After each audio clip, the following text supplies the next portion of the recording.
false education appearing real. See, many times people are fearful because they have a false education.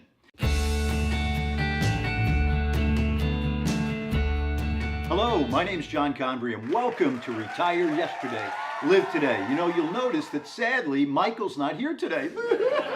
Oh, but yeah, I'm so disappointed, but it happens sometimes, right? We got to go our different ways. But I got to tell you, did you see the last show with Michael swiveling around in that seat?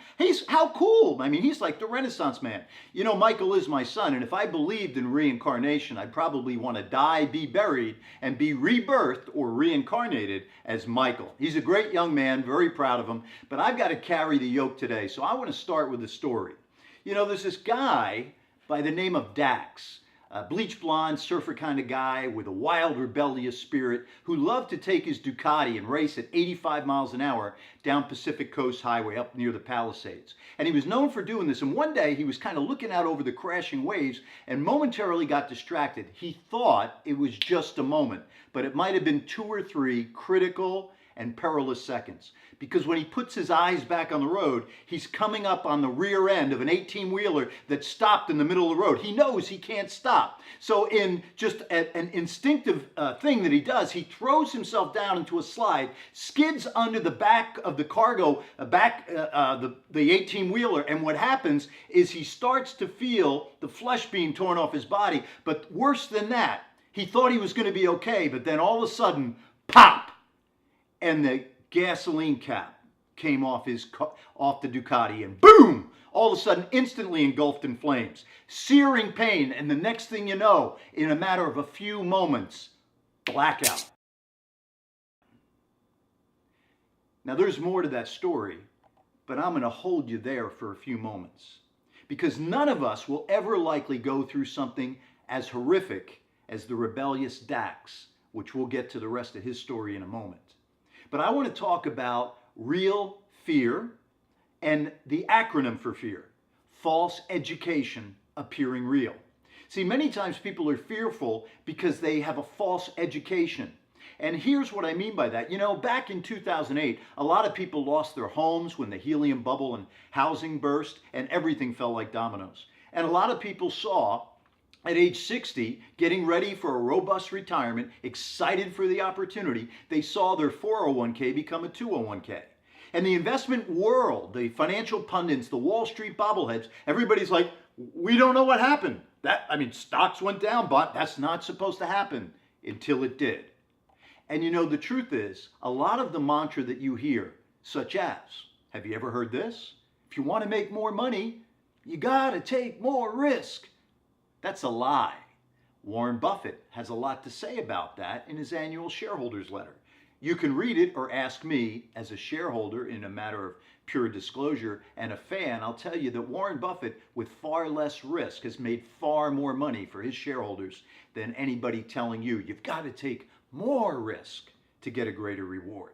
So what my message is for the moment here today is don't be fearful, but also recognize that a lot of what you hear or consume and are galvanized with in the financial media is probably incorrect, orthodox, but nonetheless misleading. And sometimes you got to go outside of the box for a different view, such as growth without risk, or looking at how to create a 5 or 6% cash flow in a 1% economy. Many people would tell you that's not possible without more risk. And I would suggest to you, as a matter of opinion, I disagree. Make sure that you conquer the fear of outliving your money, but be open to stepping outside of the box and getting away from the orthodox thinking that led so many people into peril during the calamitous 2008 crisis. Now, with that in mind, the idea of facing and conquering fear and then overcoming with confidence, as Paul Harvey would say, the legend, and now for the rest of Dax's story. Dax wakes up in searing pain in the hospital, IVs, his skin melted away. 95% of his body burned off in a cinder.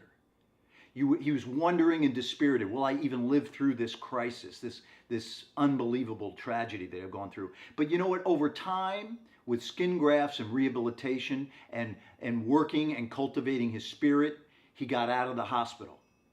And he received somewhat of a settlement, and he was thinking, what do I want to do with my life? But there was this little flicker of entrepreneurial spirit.